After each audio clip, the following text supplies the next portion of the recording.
So this night, I welcome again for tonight's session. This night, we are going to be looking at stakeholder analysis.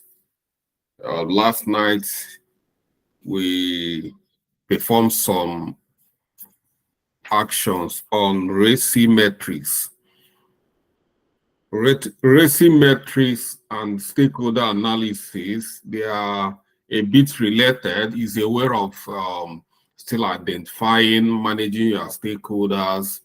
RACI is a way of managing. Some team members use RACI metrics to manage their stakeholders.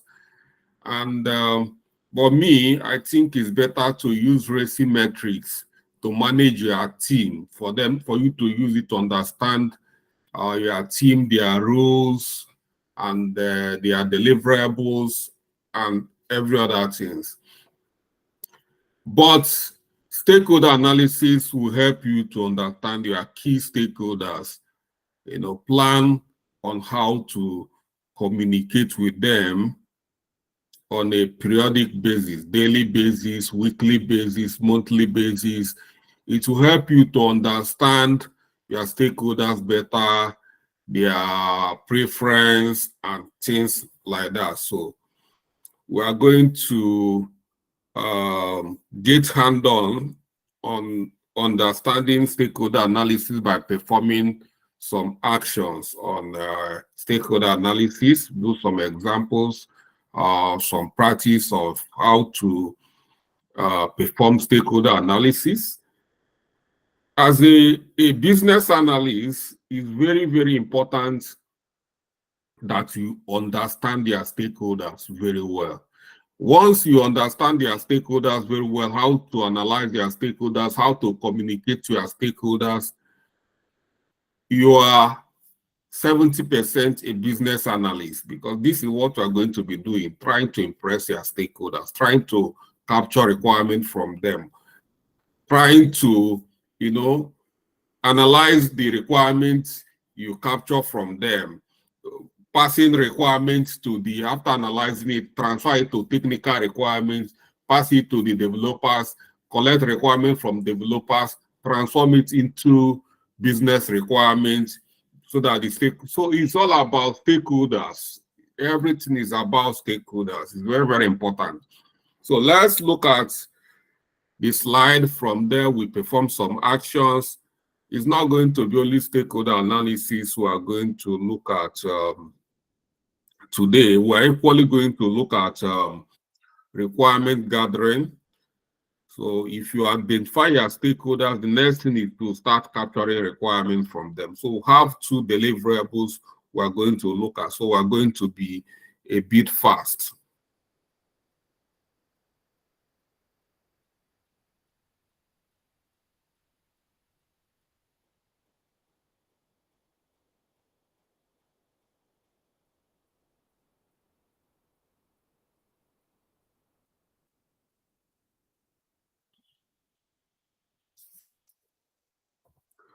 So we are still at the discovery stage. Some can call it initiate stage. It's the first stage within a project initiation, trying to understand the team members, try to understand the business project brief, understand team members, and then identify your stakeholders and understand their requirements, their expectations from you. So you need to understand, what do they want from you? What are they expecting from you as long as this project is concerned? So this is why we have to perform stakeholder analysis. The first thing is to identify stakeholders, assess the stakeholders' impact and influence on the project. Then we look at the approach, identify and list stakeholders, assess their interests, expectations, and influence, develop a communication and engagement plan. So these are things we're looking at achieving this night, how to do this practically. Technically, we have to identify stakeholders by their name, their role, their interest, their influence, and then we draft a communication plan for an ongoing communication. Ongoing communication means that you have to continue communicating with them. You can't just say, yes, I've done my stakeholder analysis, this is over. You can never stakeholder analysis or stakeholder management. The first thing is to do stakeholder analysis, to identify them, their name, their role, their interest. Then stakeholder management is an ongoing process. You continue to manage them, continue to refine your stakeholder document till the end of the project.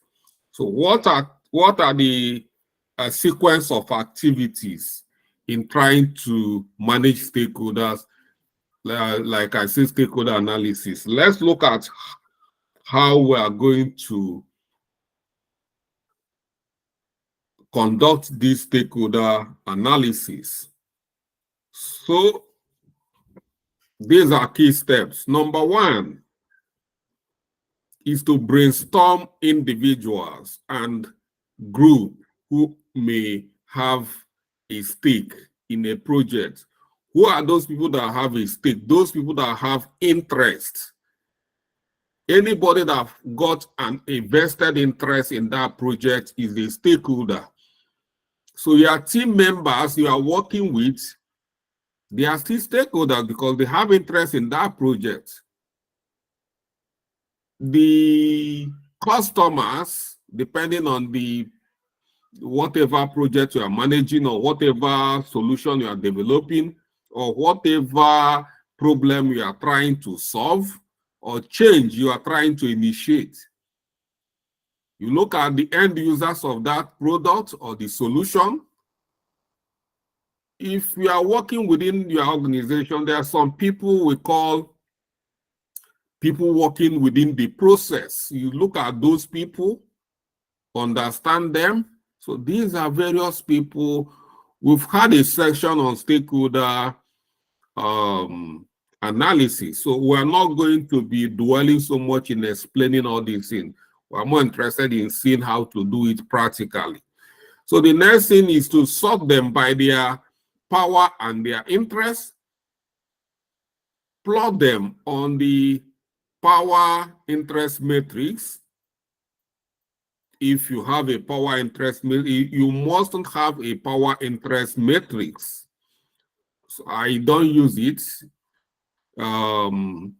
But in a way, we must have a way to plot their, identify them based on their power and interest. Identify gaps between current and desired involvement level. Find out your current relationship with the stakeholders. Is it where you are supposed to be? Do you have a good relationship with them? If you have a good relationship with them, good. But if you don't have a good relationship with them, then understand where your relationship with them is supposed to be. Even if you are not having a good relationship, if you are maybe you're having lapses, you must identify the gap within the relationship you are having with your stakeholders and fill the gap on. So create a plan to manage ongoing communication. These 5 sequence of activities will help you to conduct a stakeholder analysis and manage your stakeholders very well. So let's look at the kind of documents we are going to use during stakeholder analysis. This is the kind of document we are going to be using. This is a template we are going to be using to manage our stakeholders. This document is in Excel sheet or spreadsheet. Looking at this is role and involvement worksheet. Then you will equally have, you can create this, you can see this is a table. So you can equally use a Word document to do this. You can use a spreadsheet to do this. You can use PowerPoint or slide to do this. You can see it's a table. But for me, I think the best way to do it is creating it in Excel sheet. I'm using Excel sheet, but I equally have a Word document of version of this. So you can see this table. The first table here is role and involvement worksheet. The second table is involvement planning worksheet. The third table here is communication action worksheet. So the first thing you need to do is to date the project, project number, and project name. Then in the role and involvement worksheet, you can see the names, the stakeholders. Under the stakeholders, you need to list stakeholders' names. Then under the position, you need to list the stakeholders' position in the company. Then if you come to the role, the project, you list their roles in the project. Why I'm saying this is that a senior manager, a position, a senior manager who is a senior manager in marketing department might become a project manager in a project, or senior project manager in a project, or the project sponsor in a project. So in that project, he is now the project sponsor. But his position in the company might be senior marketing manager, or senior finance manager, or HR manager. But in that project, because he's the person initiating the change, he's the person sponsoring the project. So you call him within the project, you give the person's name will become project sponsor. Being a project sponsor, you need to identify the level of power the person is having. In terms of power, we have high power and low power stakeholders. So you need to state the level of awareness the person have within the project as the project starts going on, and the level of interest, and if the stakeholder is supportive. These are things you need to list. But some of this level of awareness, interest, and supportiveness are those actions that will start coming when you start managing the project. At the beginning of this stakeholder analysis, it's very difficult for you to state the level of awareness, the level of interest, or whether the stakeholder is supporting you or not supporting you, because at the beginning you are just trying to identify the stakeholder. So you cannot say whether the stakeholder is supportive, because you are just identifying. So the first thing is just for you to identify the stakeholder's name, position, and role, and power. Then within the involvement planning worksheet, you've already identified the stakeholder. Then involvement planning comes in when the project must have started. So now, after, like, let's say a 3 months or 4 months project, after one month, you can start managing the stakeholders by the level of awareness, the level of interest. You start capturing them, the level of supportiveness. So this will tell you if they are supporting you within the 1 month you have worked with them, If they are not supporting you, then you know where you need to be, the desired involvement level. Where do you want them to be? What kind of support do you want from them? So this is becoming your desired where you need to walk to. This become your to be, where you want to be. So all your effort is to make sure that you achieve this your desired relationship with your stakeholders.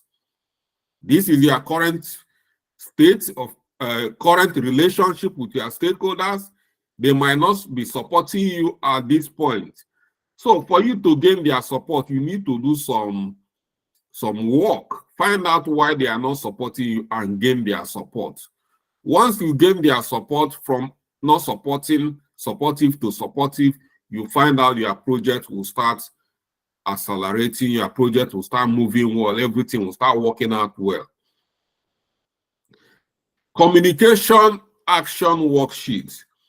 You must identify the best way to communicate with your stakeholders. Now you've understand whom the stakeholders is. Then the first thing, the next thing now is for you to list method of communication. You have 3, 4, 5, 6 different stakeholders, different people, different character, maybe different departments, different personalities. Some stakeholders, you might be communicating with them via phone number or meeting them directly or sending them email. Some stakeholders, you might be sending them email on daily basis. Some stakeholders, you might be communicating them on weekly basis. Some stakeholders, you might be communicating them on monthly basis. So first, you need to determine the method of communication, whether you are going to use email to communicate with them, whether you are going to use telephone number, whether you are going to be using a channel, whether a platform. For instance, some of my stakeholders, we are using Microsoft Teams. So you can just send them chat via Microsoft Teams, you chat with them, have a meeting with them, use at times you use video conferencing, book a meeting, you log on the stakeholder. So these are methods of communication. You decide method of communication. And then whom are you communicating? How often? Is it a phone number? Is it email? After communication, you need to provide a feedback log. Every communication, you must log the feedback for referencing so that you know the feedback you are working on. Don't forget to log your feedback. It will help you to know where you are with every stakeholder. All the comments, all the feedback, log them here so you know where you are with your stakeholder, whether things are going well, whether things are not going well. If you are working towards resolving or managing a risk or things or you are deliverable under or requirement, you understand the stakeholders' comments on the requirement. Maybe you submitted a requirement for validation, or you send the document for validation. Maybe as a business analyst, you finish your analysis, you draft a business case, you send the business case over to the stakeholder, and the stakeholder makes some comments. He's not so happy, he wants you to improve. When the stakeholder wants you to improve on your documentation, he must have made some points, some areas he wants you to improve. Then these are feedback logs. So you log them here to help you be on know of everything. And if some other person need to, maybe you are on leave and somebody need to take over your project, when the person look at the feedback log with your stakeholder, the person will know where you are and the person can manage your project on your behalf in your absence. So these are the important reasons why you should capture feedback log. So this is the kind of documents you are going to use to capture and manage your stakeholders. So let's look at um, this image here. Here, this is the stakeholders name. Under stakeholder, you see we have Adam, we have Sani, we have operator, we have Zakaria, we have procurement, we have Sarah. So at times here, this one using operator, whichever, but for me, the best is for you to use your stakeholder's name. Don't use operator if you know the stakeholder's name. Or don't use a procurement if you know the stakeholder's name. Use the stakeholder's name, like here you see Sarah, Zakaria, Adam. And under position, you see, under position, Adam is finance manager. But in this project, the role changes. But in the company, he's a finance manager. Now he's a financial advisor in that project.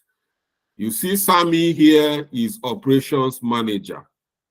But in the project, the role changed. He become the process owner in the project. So he's the subject matter expert.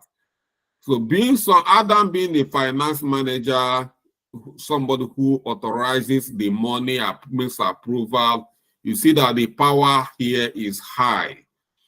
And the process owner here, the position or the power is medium. In my own, we are not going to be using medium. There is no medium power.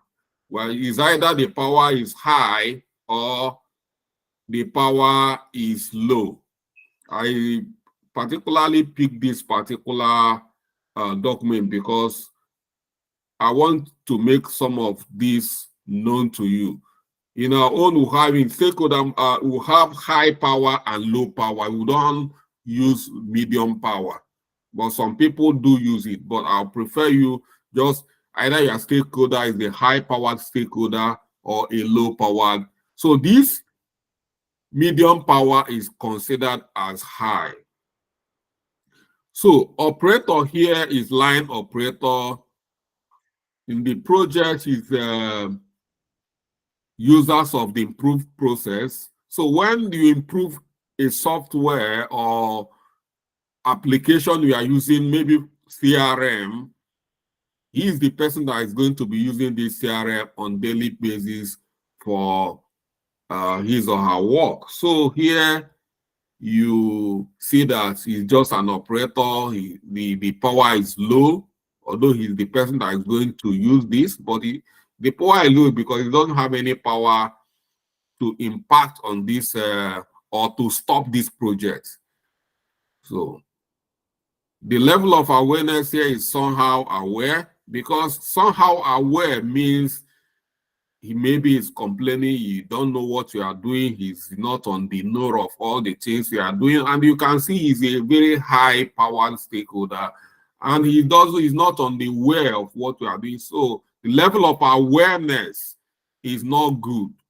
So the level of everything you are doing is very important, that this person should be aware of every decision you are taking in this project. So that is the level of awareness. So the level of interest, because he's somehow aware, he's not aware of what we are doing, the level of interest here will be low. So maybe because he's not happy with you, we schedule a meeting and he will not ignore your meeting because you are not carrying him along in most of the deliverables he should know. So you can see here is no, meaning the level of support. Is he supporting you? You see here resistance. He's not supporting you. He's resistant because he's not aware of what we are doing. He's not interested and he's not supporting you. And you can see here he's a very high-powered stakeholder. So you can see you have a problem in your project with the what you've captured. So you need to do some work. You need to give these stakeholders support.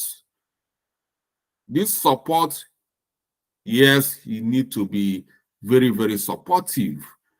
And you can see Sammy again, a high-powered again, somehow aware. Yes, he's interested. He wants to know what you are doing, but although he's not aware, but he's having interest, maybe trying to call you, what are you? So, but you are not carrying them along. So it means you are not really doing well in your stakeholder management. You can see two key stakeholders not being aware of what you are doing. I can see here you are working in isolation, and it's not supposed to be.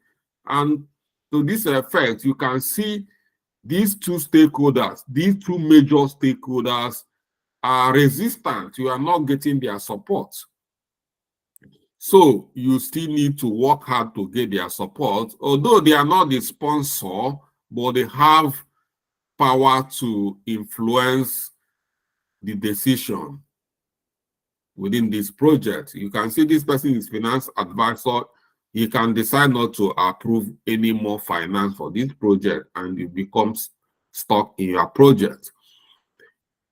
The line operator have low power, somehow aware and he's interested. The level of support here is neutral. Whether he's supporting you or not, it might not really impact negatively on your project. But you see, Zachariah, COO. COO means Chief Operating Officer. He's the project sponsor, so he is the person sponsoring this project. He's the project initiator. So the power here is high. The level of awareness, yes, you are carrying him along. He knows everything you are doing. Yeah, level of interest high. Yeah, you are doing well with this project sponsor. You have a good relationship with this project sponsor, and you can see the level of support is supportive. He's not resistant. Another big man here is the procurement.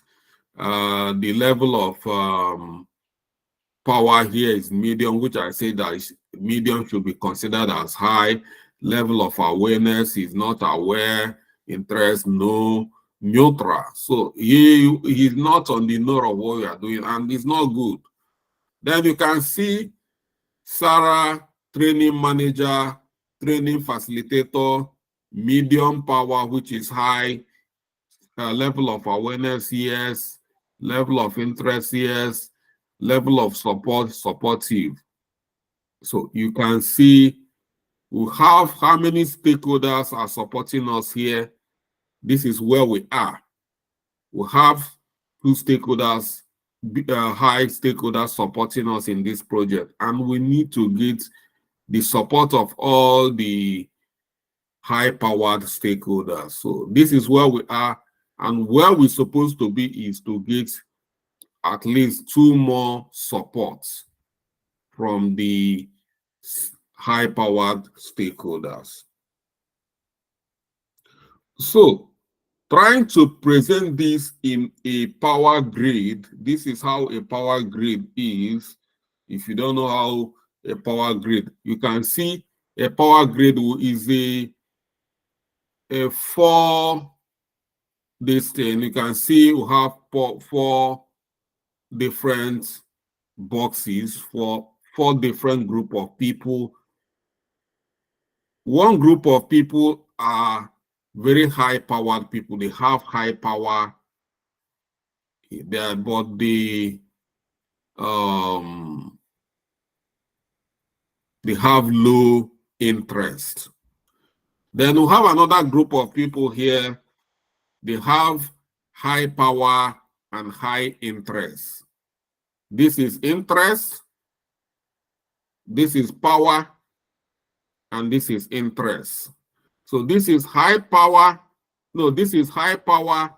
This is high interest. So this left or this right boxes are for high interest. All the people that have interest, both this blue and these are considered to be high interest people, and these are low interest people. Then the people staying on top are high-powered people. So the people on red here, Adam, CFO or procurement, they have high power, but they have low interest. And these people, Zachariah, they have high power and high interest. And the people here, they have low power and low interest. And people here, they have high power and low interest. So what you need to do is that all these people with high power and low interest, meaning that they have power to cause an impact, a negative impact in your project. They can influence your project to be closed down. And if your project is closing down, it's none of their business. They don't have interest. All they can tell you that they are doing their job. These people, low power, low interest. They don't care. Some of these people are, okay, the people with high power and low interest can be regulative body, they can be external stakeholders, they can be health and safety officers coming to the site to inspect how we are doing your job. If you have low health and safety or poor health and safety on site, they can close your site, which can impact on your project negatively. They don't care. They are just doing their job. They can be local authorities. They can seal your site, say you don't have permits to do this and that.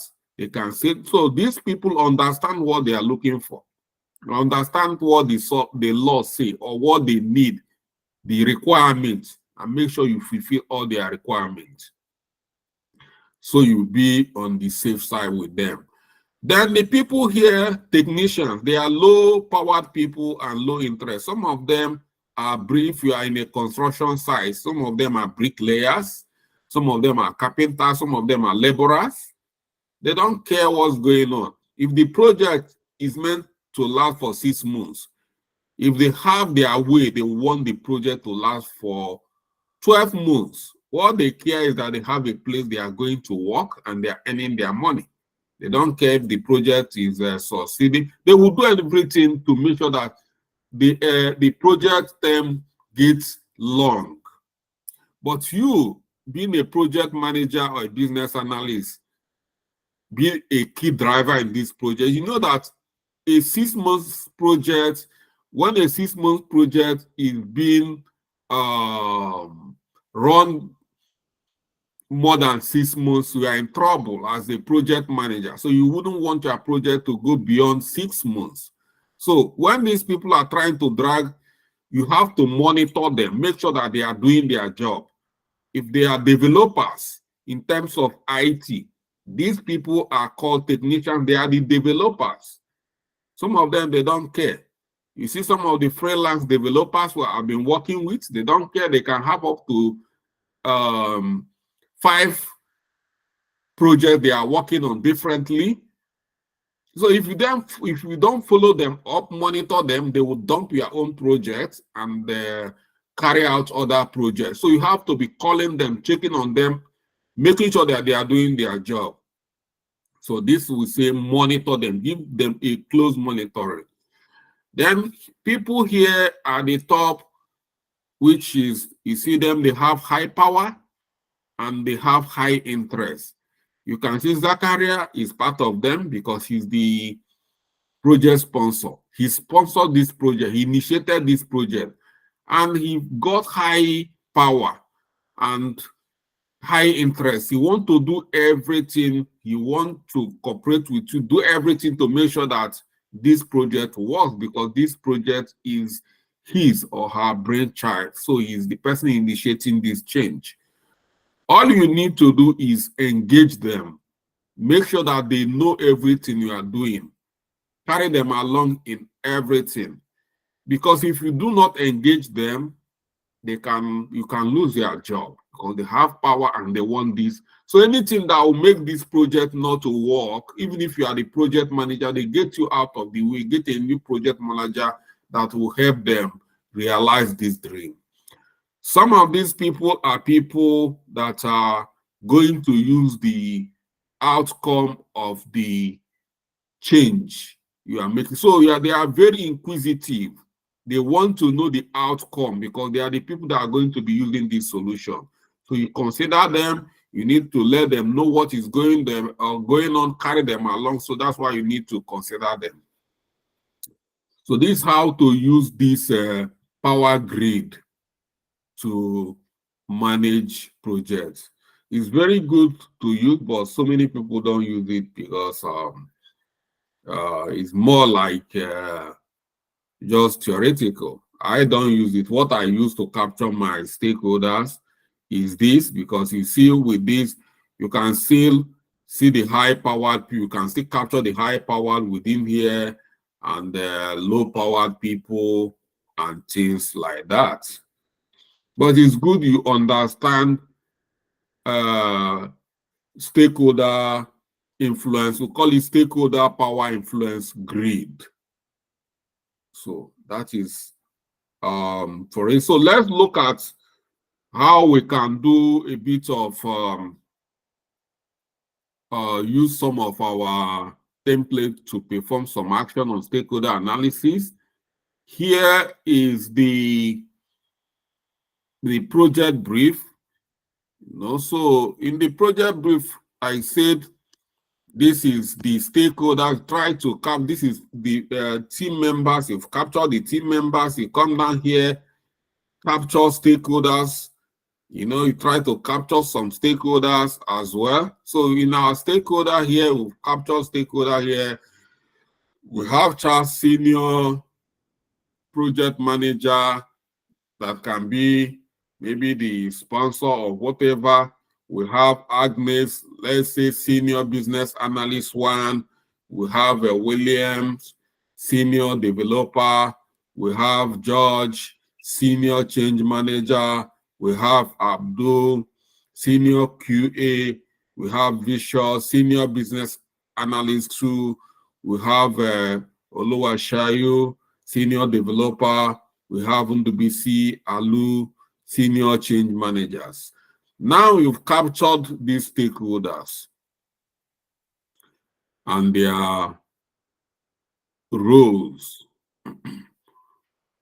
So all you need to do now is let's go to our stakeholder analysis document.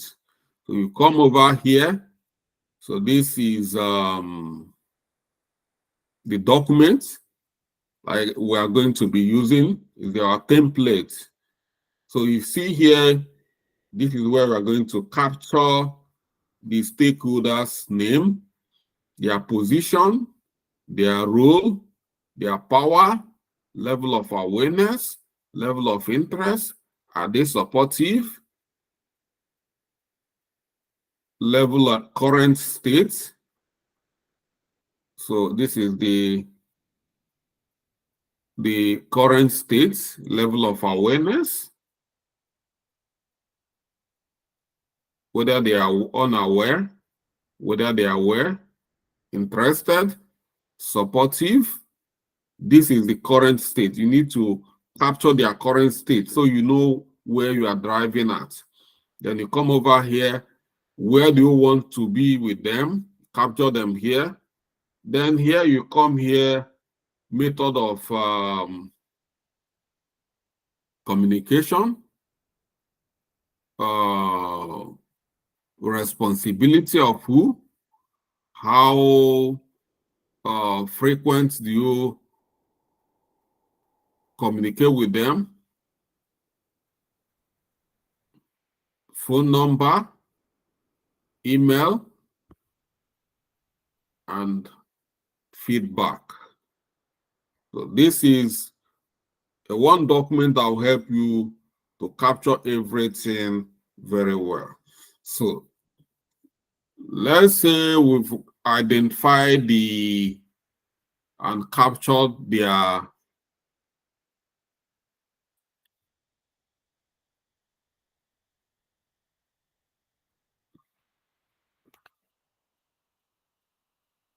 names. Come over. How do you capture their names? You need to ask questions. Try to find out. If you are a business analyst, you can do that by talking to the project manager.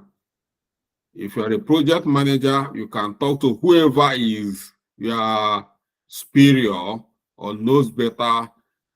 You need to make some findings. So that's what it means, because you can't just wait for them to be happening. So that's what you need to do. You need to find out the people you work with. So now I've asked questions, identified these are the people going to work with in the company. I can see this guy, Charles, is the, let's just say, director.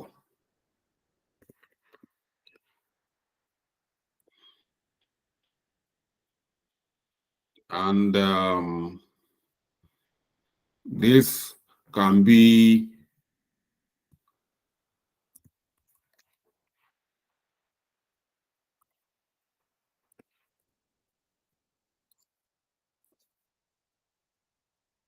manager, and let me pick their position in this team. Is their role in the project.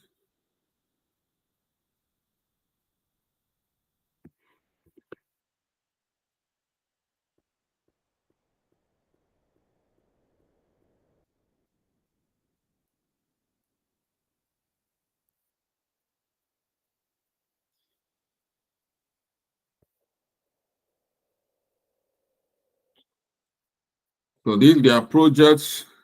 So this is is the marketing manager, but in the project can be a business analyst.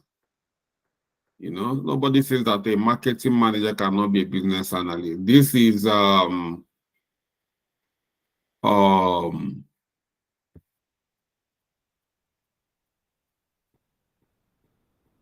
let's say IT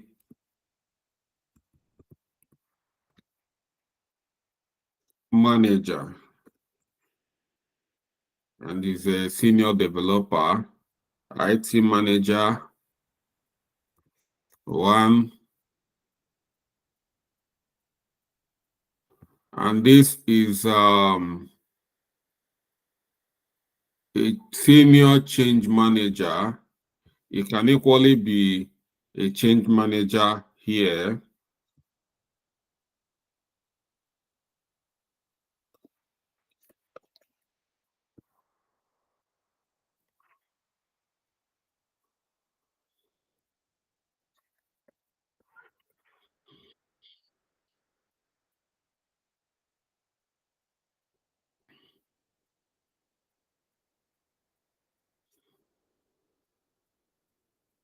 Can equally be a quality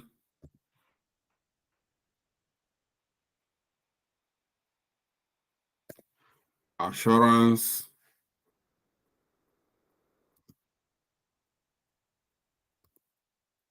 manager, and it can be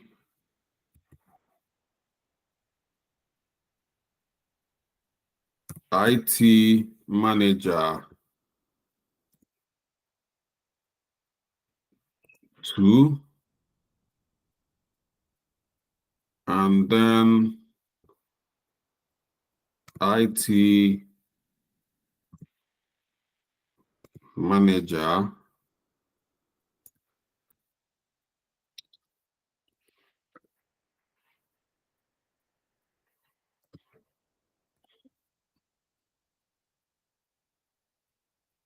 Let's give this person, all the business analysts, this developer should be, let's say all the developers should be IT manager 1, BA should be IT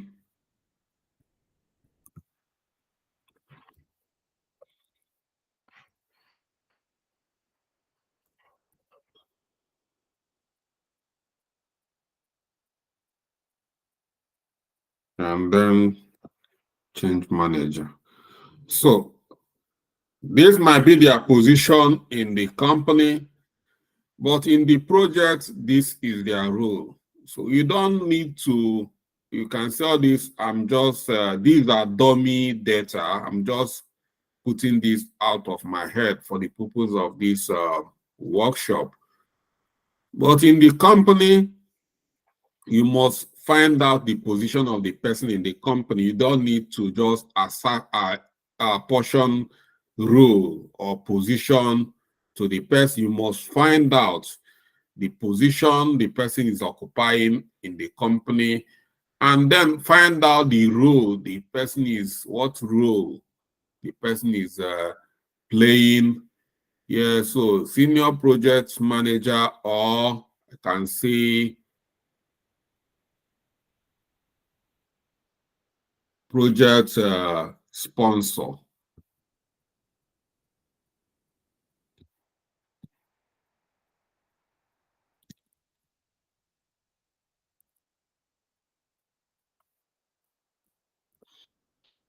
So these are various people you have here.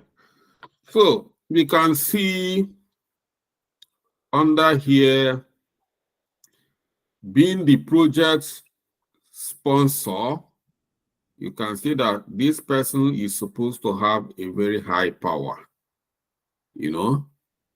And looking at a senior business analyst, you being just a business analyst reporting to a senior business analyst and IT, senior in this particular project, you see the person have high power as well.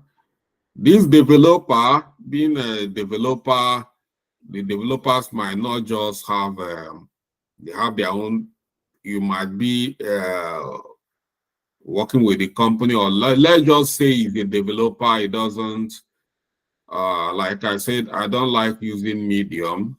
I just say low, either you high or low. So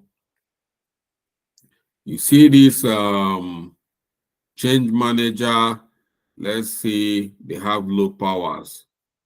And let's say quality assurance have high power. And let's say all the senior business analysts, they have high power. Let's say developers, they have low powers. Let's just consider them as technicians. And senior change manager, let's say they all have low powers. So you can see some of them, all these high-powered people here, these are people that their decision can impact negatively. They have power to, you know, even cancel this or make you to lose your job because they have high power. You must know the reason why they have high power. They have high influence.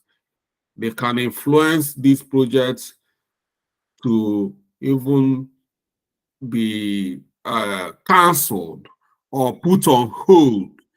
So because of their power, these are the people you need to look out for. It's not that you need to ignore anybody, but you need to work harder to impress some people in a project, and that is the truth of the project. So some of these people, at this point, you've just captured their position and role. So going forward, it's time to start managing them. If you are going forward at this point, the level of awareness, are they aware? They are aware, good. This person, level of interest, interested, yes. Supportive, they are supporting you. You know their relationship, the way you rapport with them will decide. You don't need to tell yourself lie. If you are lying, it's to your own detriment. So because this will help you to know where you are. So you need to really be, you are not doing this to impress anybody. You are doing this to help you manage your projects. Have good credit from their projects. Because if your project is not performing, nobody will be happy with you. You can even lose your job.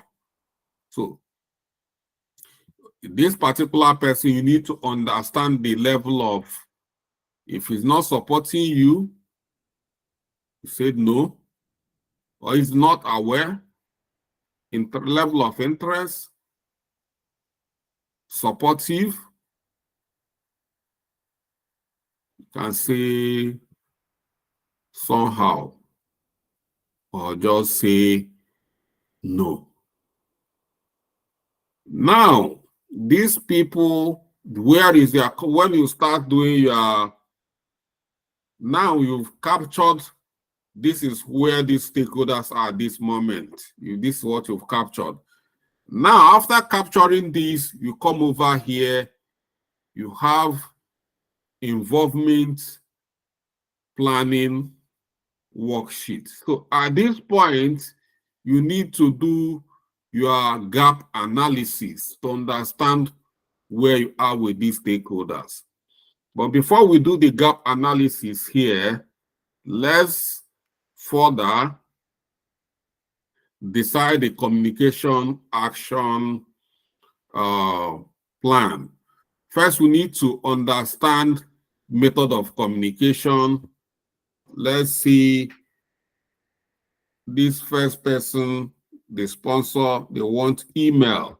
So email is the method of communication, the responsibility of who does the communication. Let's say business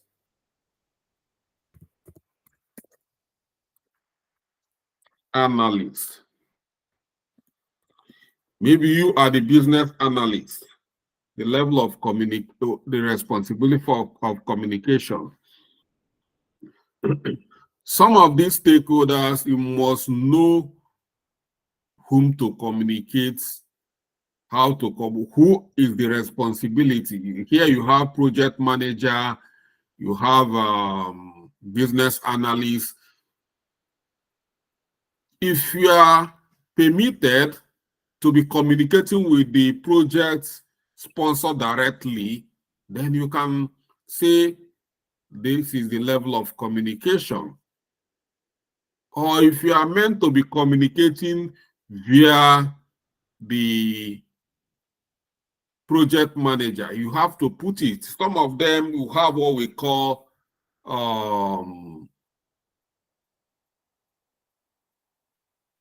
management hierarchy. You know, if you want to communicate at some point, you need to go through your line manager. You can't just go directly to the senior manager. So you have to understand the level of authority, the sequence of authority and the hierarchy. So you need to know that and observe that. You can't just be sending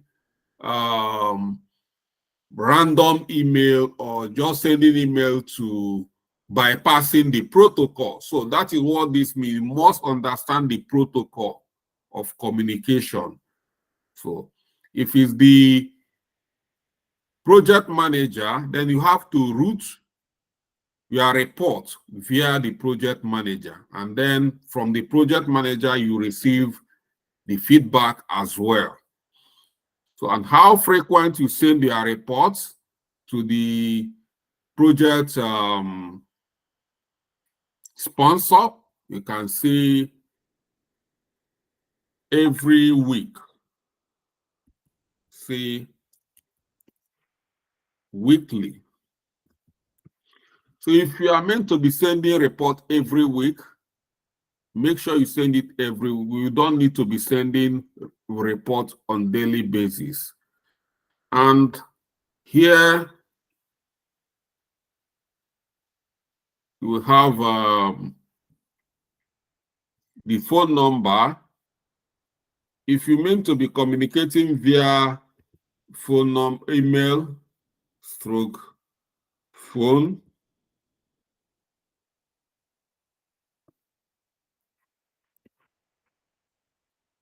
stroke, team. So this can be method of communication. Then you need to collect the phone number as well, 075. Then you come here, you see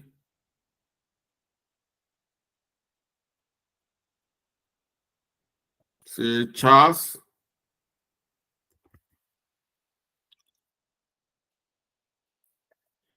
or say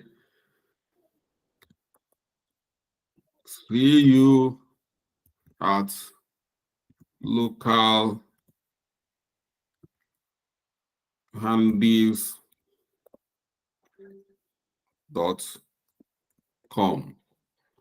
So you see it. Then if you, anytime you have a communication, you need to collect a log, communication log. Anytime you send a communication, you send a document or you send a report, you should log your this thing here. So let's see, you start, after 1 month, you carry out a gap analysis to find out the level of how healthy your relationship are with your stakeholders. So you need to review constantly to find out the level of relationship you have with your stakeholders. Based on this, at this moment, you have, is it unaware? No, he's aware. Level of awareness is good. So you put this, and the level of interest, see, interested, yeah, and then level of support is supportive. So then here the desired interest, you still want to maintain that level of awareness, the level of interest, and the level of support. But here, aware, unaware, you need to capture that it's not aware, and so not interested, level of interest, no. Interested, no. Supportive, no. So you can see here, you have gap here. You see the gap? They are not, so what you are working on is, this is what you are working on. So, although this one, you can see here, they are not, you have good relationship with them, but you need to maintain it. So this is desired, you still need desire to be here. But in this one, you look at the current, you see you clearly have a problem here, because you see the relationship, there is gap. all this should be, they should be aware, they should be interested, they should be supportive. So that's what we call it, gap analysis. You can see you have a gap you need to fill in here. So this is what we call gap analysis. And here you equally need to, Miss Agnes, you need to capture the email, the method of communication, responsibility. Who is you communicating directly, or are you communicating through a person? So you have to state the responsibility in terms of communication, and frequency, and phone number, and then the email and the log. So under this log, for instance, I've done this analysis. I come over here, you can say feedback. Maybe after the report, you just say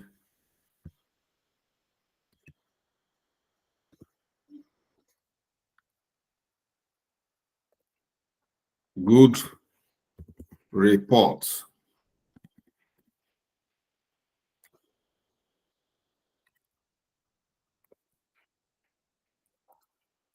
You can say good report, and you've logged it, everything, all the comments. You need to capture key comment to know how healthy what the person says, so that for reference purpose, for instance, you are you are going on an 1 week annual leave, and this project needs to continue because the project doesn't belong to you.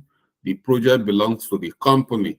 So you leaving the company, or you going to leave, should not stop the progress. So if I'm taking over, I need to come, the first thing I need to look at is communication log, feedback here, to know where or what's going on between you and Mr. Charles, the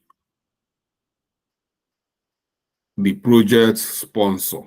So this is how you can see I'm already start managing my communication with my stakeholders. So this is how this document will help you. It's a one-page document. It doesn't have it's, but you can see it's very, very effective in managing stakeholder analysis. So that is it. So I will stop here. Some of these things I want you to use your initiative and fill up all this, create your own analysis, make it look good, and let me see your level of understanding. Use a logic to analyze these stakeholders, your relationship with these stakeholders. That's going to be our next assignment. You need to perform this. I need to make sure that you need to start doing it for me to see how confident you are using some of these documents and using them to produce deliverables. So that is it. If you have any question, you can quickly ask your question before we move to the next item, which is requirement gathering.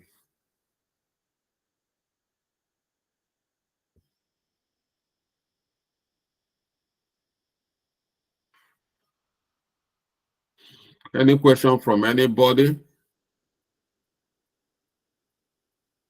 Okay. Let's crack on then. So we are leaving this stakeholder analysis.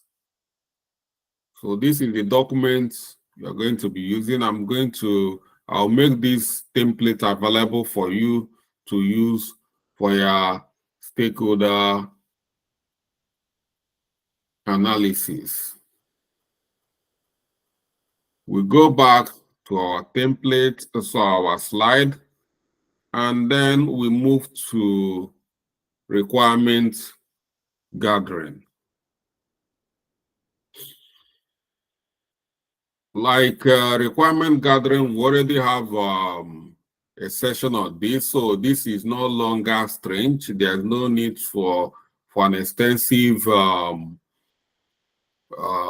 lecture or lesson on requirement gathering. We want to see how to perform it practical. So the objective of requirement gathering is to identify and prioritize project requirements. So identify means you need to identify stakeholders and then capture the stakeholders from the stakeholders and then prioritize these project requirements. The first thing or the approach to do, we have different ways of capturing requirement or data collection. Requirement gathering, you can call it requirement gathering, you can call it requirement elicitation, or you can call it data collection. They are the same thing. So if you see elicit or elicitation in business analysis or projects management, we are talking about requirement gathering, or we are talking about data collection. Approach is via interview. You can use interview, we can use survey, you can use focus group, we can use workshop, and we can use observation. So what you do is review existing documentation, document and validate requirements. So this is it. And then in templates, most thing during requirement gathering is you must have every requirement must have a unique ID, requirement identification, and then you describe the requirement, you prioritize the requirement, then you can state the source and then the status of the requirement. So let's look at how to mainly we are going to be we will touch some other like survey, focus group, but we are going to be first looking at interview, because these are major way of capturing requirement. We don't have time to be going through everything. So let's look at how to conduct an interview. Conducting an interview, the first thing to do is start by clearly defining the purpose of the interview to the stakeholders, identify the target respondents for the interview, prepare a list of questions prior to the interview. Before you start interview, you cannot just walk in and start interview. You must have, after identifying the target people for the interview, you must have questions prepared, refined before the interview. So you have to prepare a list of questions prior to the interview. Decide the type of interview you will use. Decide the data capturing method. During the interview, you need to capture data. Some people use forms, use questionnaire.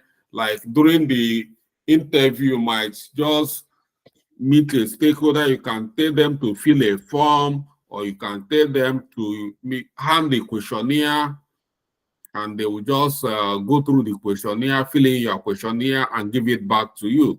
Or you can have a one-on-one with them, and you'll be taking notes as you're asking them questions, and they'll be taking notes. You can equally record it, like what I'm doing with you guys. We can be having this can be an interview where you're asking me a question and I'm responding, and you can see that this is on recording. So you can be recording our sessions and so many other ways of capturing this. Then, before the interview, contact the respondent before the interview. Do a pilot interview to refine the questions and the interview process. Before the interview, you can use these questions. You can do a pilot interview. Maybe you have your colleague just conduct a pilot to refine the question. Then, on the day of interview, conduct the interview at the scheduled time and date. Before the interview, it depends on the method of interview, you must have sent out a link or send out the message regarding the interview date and time. So you must schedule a date and time and the location, whichever is it going to be via video conferencing? Is he going to be on site or where in the office where you and the person will be having face-to-face interview? You decide, and you must schedule time and date for the interview. On the interview, let the question structure the conversation, but adapt to the discussion as needed. So you need to have a bit of a structured interview, meaning that everything needs to be a bit of official, but it's not. Most of the times you don't need to be so rigid. Try to be friendly during the interview. Take note or record the interview in order to capture question. Make sure that you take notes or record. If you don't have most of these days, we're lucky because if most of the interview I'll be having, some of them are via video conferencing like this. So all I need to do is just start recording. But before I start recording, I will tell the respondent or whoever is attending, take permission. I'm going to be recording this so that they won't say you've recorded them. So you need to let them know so that you are recording the conversation. During the interview, when you ask a question, do not interrupt. Let the person finish what the person is saying before you ask or before you do any other thing. Even if what the person is saying doesn't make meaning to you, you must try to listen. You have to be a good listener. Make the participant feel comfortable and be respectful of boundaries. During interview, because I see so many people, because they want to be friendly, they want to bring some icebreaker to make the participant comfortable. Be careful the kind of icebreaker you are bringing or the kind of jokes you are cracking in order to make the participant relax. No boundaries. Don't go and start asking the participant about private question about like, are you married, or do you have a girlfriend, or you have a boyfriend, or these are private questions that shouldn't come. So anything of such must be you should consider them as boundaries. You shouldn't cross. So that's why I say respectful of boundaries. So if you want to choose icebreaker, choose some icebreakers or jokes that are more official or general jokes. Before completing, ask the respondent for additional input or comment. It's good to ask for additional input. You can't just, after asking question, you tell the person thank you. You ask the person because you have a list of questions you've come with. The person might have some key information the person wants to give to you that you didn't capture in your question. This is the time for the person to give you other key information you are looking for that you didn't capture. And when they ask, well, do you have any other thing to say, or do you have any other comment or input or additional input? The person that might be the person will then start telling you some certain things you didn't know, or things you need to know, or the history of the system or the solution, or how the problem started. But you might not really understand because you didn't capture those things in your question. So it's very, very important to allow the person to make input or comment that is not captured within the question for the interview. Immediately you finish conducting the interview, take time to document the ideas and findings as soon after completing the interview. It's important to just document everything immediately. Don't say, okay, I will take my time, and it's important so you won't miss any point. Then you can leave the analysis maybe later, process, then analyze the data, but you must capture everything. Make sure you are not forgetting anything immediately after the interview. Is very important. Then process the data you collected, and that's how to really capture interview. These are key items you need to follow, key guides. You can add more to make yourself comfortable or suit yourself, but these are the key guides. You need to follow them. If you follow all these key guides, it will give you at least 80 to 90% accuracy in capturing your requirements via interview. So,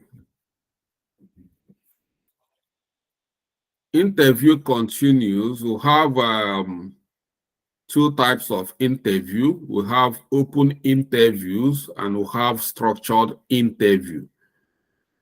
Open interview allows a degree of freedom and adaptability in getting the information.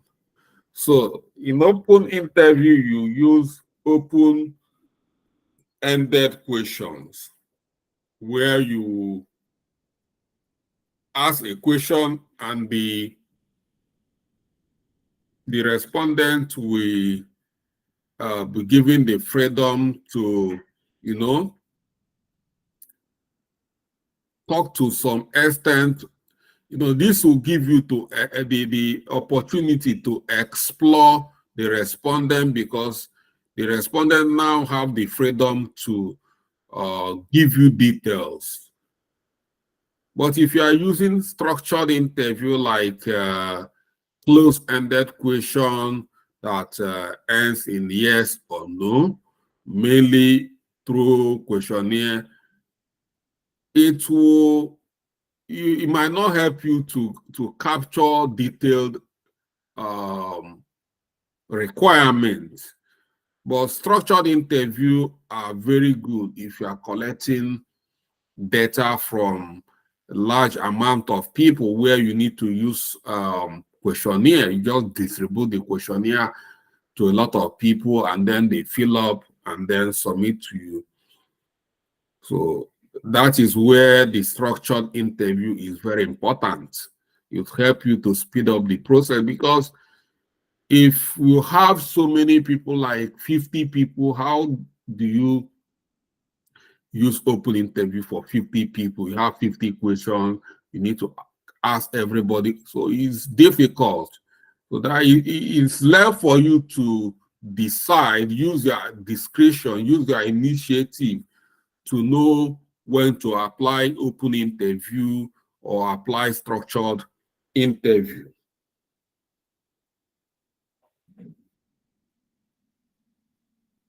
Then if you are using questionnaire, because I don't want to leave it, because you have, as a business analyst, you equally, at times, you have the whole organization you are meant to capture, like what I've just finished the report, to capture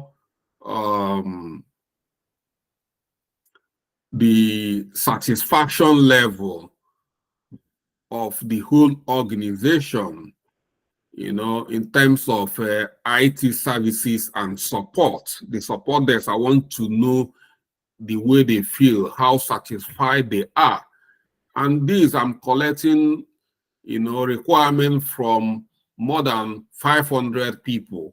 So it's difficult for me to engage in one-on-one from up to 15 business units or departments will have. It's difficult. So in this case, I have to use questionnaire. So if you are using questionnaire, you start by clearly defining the goal for the questionnaire and the specific information need to be collected. Identify targets responded for the questionnaire, determine the relevant sampling method, and decide the best way to conduct the questionnaire. Choose the question type and measure scale. It's very, very important. Most of the time, you choose question and measure the scale, yes or no, or if you want, like what are the, during my own is during a scale of 1 to 5. Choose how satisfied you are, 1 being less satisfied and 5 being the most satisfied. So you need to choose a scale for measuring the level of satisfaction, or whichever way you are doing it. Draft the questionnaire and sequence the questions. Conduct a pilot test, then finalize the questionnaire. Send out the questionnaires to the respondent, then collect, compile, then analyze. Most of the time, you have forms we use for questionnaire. If you go to Google, Google have a Google form that Google you can use for questionnaire. Let me see if I can see Google form here. That can be used for questionnaire. Yeah, like this is it. This is Google form. Microsoft, you have their own. So if you want to, this is Google form.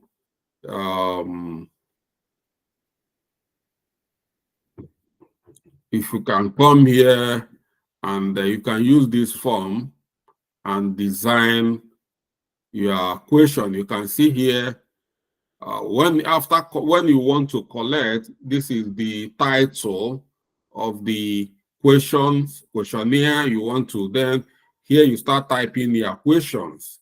You type your question, then you type the options here for them to select. You can, here add more options. And after then, you can choose multiple or drop down. From here, you can choose multiple choice. You can choose a checkbox. You can choose a drop down. Whichever one you want to use, you can choose it from here. If you want to use, you can choose. You can here you see checkbox. The person will just check. And but if you choose multiple, you see it's a multiple question choice. Or if you use a Dropbox, so during the when the person is filling, the person will just select from the Dropbox. So you can use any of this. Is how you build up the question. And after collecting from these, you can come up from here. You see how many people that responded to your questionnaire, and then this will help you to do some analysis. Automatically, this will give you small analysis of the whole response. And if you want to stop collecting all you just need to do is you stop accepting. If this questionnaire mean to last for 1 week, after 1 week, you can come here and stop collecting response. So, but if you want to leave it open, you leave it open as long as you want. So after drafting the questionnaire and you want to view how the respondents are going to be looking at it, all these questions you see here, the way it's going to appear when they are going to fill it, you come here and look at the preview. You can see here, if the person wants to submit, all the person, this is question, you come here because it's drop, you pick here, all the questions you pick from Dropbox, and after submitting, after answering the question, the person will submit. So this is how that is done. So it's very simple. So if you don't know how to do this, it's very simple. You go to Google Form, get a form and play around. It's very, very simple process of doing this. If you don't know how to do it, it's not something we can be wasting our time doing, teaching you how to use Google. Go to YouTube and look it up, how to use Google Form. It is the same thing if you are using Microsoft Form. These are ways of data collection. So after building this questionnaire here, for the people that are going to be submitting, you just here copy this link and post it, or from here you can do another setting from here, how this is going to be done. So that is it. You can send it from here. You can send by email, via email, or you can copy the link. If you are sending to email, you need to put all the emails of all the people that you want them to select, to be invited in this. So if you add their email address here, you put the title is already here, the message, put small message, include from this email, and then you send. If you want to use a link, you copy this link. If you want to collect this from Facebook or from a group in Facebook, copy this link, or from a group in WhatsApp, you copy this, go to the group. Or if you are in office, maybe like you go to Teams, whichever group or team channel, you copy this link and go there and post it and tell everybody in that group to fill in this questionnaire for you. You already built, they know what you must have informed them about this questionnaire. So these are various ways. If you want it to be, you want them to submit it via maybe course portal, I can go to our course portal here, create a page in this our course portal, and I can direct students to go here and submit this. I'll copy this code. You can see is now a code. I'll transform this into a code. I'll copy this code, go to this course portal, login, create a page in this course portal, and then I'll direct all the students to come here and fill in. Maybe I want to get student satisfactions, student satisfaction. So this can be a student satisfaction survey, and I'll send it, and that is how to do it. So it's not a big deal to do this. So we come back to this. So we've already seen the kind of how we can use Google Form to draft a questionnaire and send it. So we send out this questionnaire. Once the questionnaire is over, we collect it, compile them, then analyze the results. So that is how to use questionnaire. The days of using pen and paper to collect questionnaire, those days are gone when people start writing and printing and sending form. It's very difficult to analyze. By the time you start compiling, people don't use that. So it's better you understand this is very free. This is where people can participate in your questionnaire or your survey. So that is it. So another one is focus group. Focus group is a group of just a small group of people.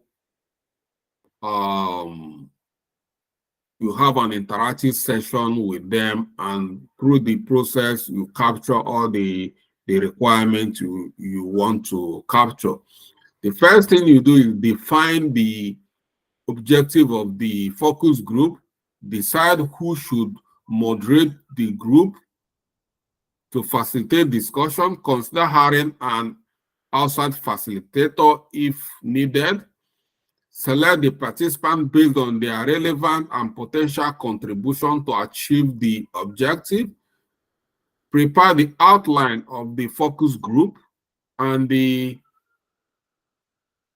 list of questions, invite participants by email and at least 2 weeks prior to the meeting. Follow-up call is required to confirm attendance 2 days prior to the meeting. Conduct a focus group. Start by stating your objective. Ask questions in an interactive way where participants are free to talk with other group members. Allow everyone to respond to every question asked. Record important ideas and observe conversation pattern. Before completing, ask the participant for additional comment. So this is where we use focus group. It's a workshop where you can decide to use a marketing department. You select group of people in marketing this department. You see, now we are not sending survey to the whole organization. You want to understand from the marketing department their need, their challenges. Then you can do that for marketing department. You can do that for finance department. You can do that for human resources department. These are focus groups. So you do them group by group. It's very difficult for you to have a general workshop where you invite all of them. And maybe it's difficult for you to use a survey to collect reasonable data from the whole organization. So what you need to do is break them into focus group and handle them group by group. It's very difficult for you to handle them one by one. Start interviewing everybody, like 500 people in the organization. Is difficult. And you really need to get reasonable input response from them. So what you need to do is break them into department. Department can become your focus group where you channel to different departments and collect reasonable requirements or reasonable data from this focus group. It's a workshop, just like what I'm doing with you people. Like here, I have a group of people. I'm trying to capture requirements from. This can be a focus group. So if I want to have an interview is just kind of one-on-one with you to capture requirements. And survey is just prepare a question and send it out for people to fill and then collect the requirement, analyze the survey. It's not yet, we still have one to look at, and that is gathering requirement through observation. Observation is where you have to actually visit sites, to look at the way things are done, look it and take notes or clearly take pictures or observe the way they are doing it or monitor the person, as the person is working using a software to do their job. You really need to understand what they are doing. This time you don't need to ask, but you need to observe the way things are done. So this is not really defined approach to conduct observation. However, the following points can be served as a guide. Clearly define the purpose of the observation and how the observed information will be used. So you don't go and start spying on people. Like in my organization, I had it with some people with just because they want to do observation, they start spying on the way people work. No. If you want to to collect requirement through observation, you need to let the person know you want to um, collect requirement through observation. You want on that most of the time you're trying to understand the process, call it process flow. So if you want to know how the person use CRM system to capture information, capture lead, manage lead, you can just one day prepare, go to the sales department and monitor the way they are capturing lead, the way they are monitoring, the way they are managing lead, communicating, qualifying lead. You can spend their whole day with the marketing, sales department and monitoring the way they do their things and then record it. You are not going to ask them questions. You just see it yourself, the way they are doing it. It's such an effective way of understanding a process. So all you need to do before you do this, you must tell the sales department you are coming so day, so that they will tell you when actually most of the time they will be performing action, because you can just go there and find out they are not doing anything that day. So you must let them know, discuss with them, let them know the purpose why you're trying to observe the way they do their work, because you are trying to understand, because to see if the understand their pain points or their challenges while using the technology, to see how that technology can be improved or whether they need a new technology. So you need to clearly define the purpose, let them know what you intend to do and how you are going to use the information you are getting.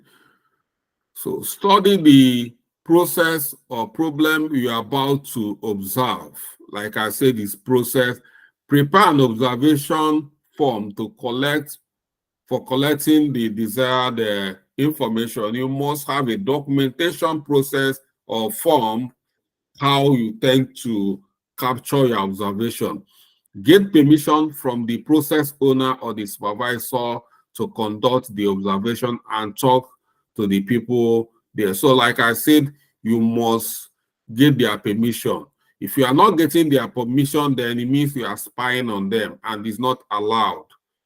So conduct the observation, visit the actual place where the process or the problem take place, and then conduct the observation. Walk the process, collect data, interview people and record observation and response. As you are collecting data or observing them, if there is something you do not understand, you ask questions. Take time to document important ideas and findings soon after completing the observation. And then share what you've learned in your operational meeting. After collecting the observation, you need to share all those things. Take the necessary step to resolve the problem and improve the process. Mainly observation is used through process improvement. You need to observe how the process works, and then that will help you to understand the necessary improvement that is required. And types of observation, to have a silent observation, useful when collecting raw data, and typically type only a couple of minutes to an hour. So it's just for you to be there observing the way they are doing things. Interactive observation require the observer to visit the actual site to observe the process, ask questions, and learn. So it's either you just sit and watch, or as you are watching, you are interacting and That's it. Extended observation. The observation period takes much longer time to thoroughly understand the current state of process. So you know whichever way you want to use, but they're all observation process or types. And you have a form like this is the way you see process. You need to state the process. You need to state the observer and the observation date, the purpose of observation, and the steps. Process steps which you are taking, you need to take notes, and process map and drawing. So these are some of the things you need to capture during the observation. You see here products,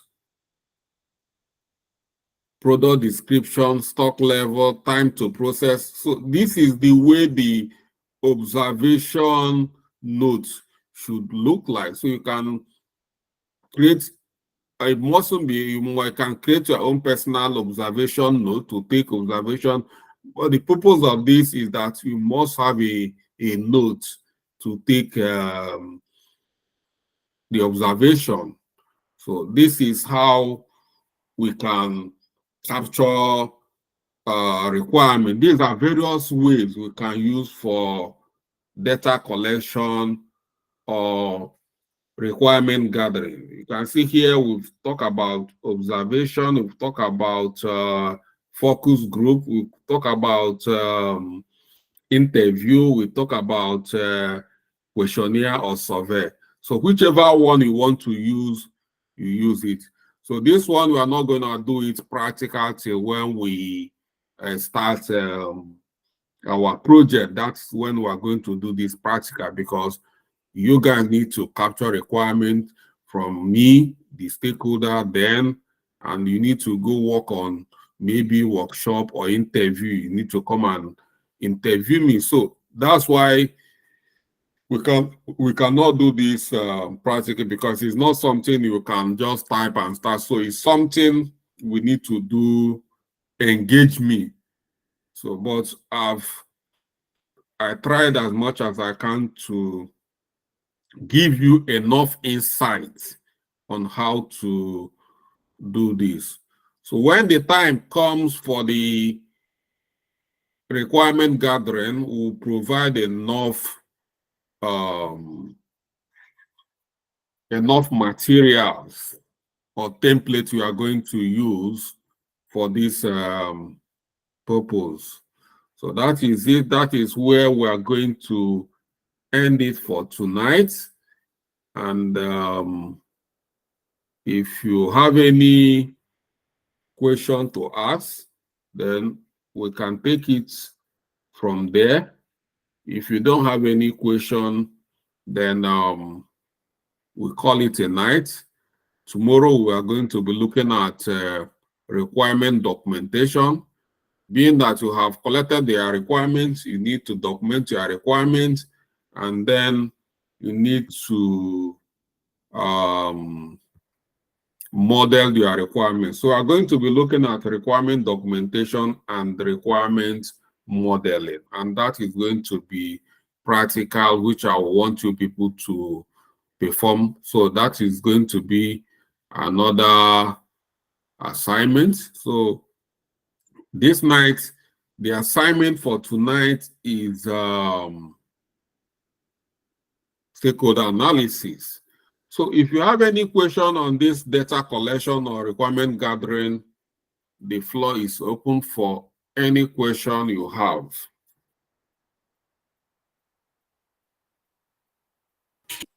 All good for me. Okay. Visual Agnes, are you there?